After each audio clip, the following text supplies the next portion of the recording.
இந்த வாழ்க்கையின் யதார்த்தத்தில் வெளிச்சத்தில் வாழக்கூடிய எல்லோரும் நானும் நீங்களும் முதற்கொண்டு ஒரு நாள் இருளை சந்தித்தே ஆக வேண்டும். இறை தூதர்கள் கூட இதில் விதிவிலக்கு கிடையாது. நபி யூனுஸ் சோதனைக்காக மீனுடைய வயிற்றுடைய இருளில் சூழப்பட்டார். நபி யூசுப் கிணற்றுடைய இருளில் சோதனைக்காக அனாதையாக விடப்பட்டார். நபி இறை தூதர் ஸல்லல்லாஹு அலைஹி வஸல்லம் அவர்களும் அவர்களுடைய தோழரும் தௌருடைய குகையில் இருளால் சூழப்பட்டார்கள். இறை தூதர்களே இறைவன் வெளிச்சத்தில் இருந்து இருளை நோக்கி தள்ளினான் சோதனைக்காக என்றால் நானும் நீங்களும் எம்மாத்திரம்.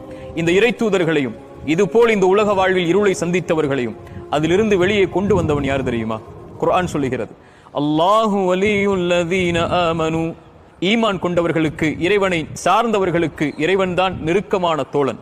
அவன் என்ன செய்வான் அந்த தோழமையில்? யுஹ்ரிஜுஹும் மினல்-ظுலுமாத்தி இலன்-நூர். இருள்களில் இருந்து வெளிச்சத்தை நோக்கி அவர்களை அழைத்து வருவான். இறைவனை சார்ந்திருந்தால், இருள் நம்முடைய வாழ்வில் இருந்தால் வெளிச்சத்தை நோக்கி ஒரு நாள் நாம் சென்றே தீருவோம்.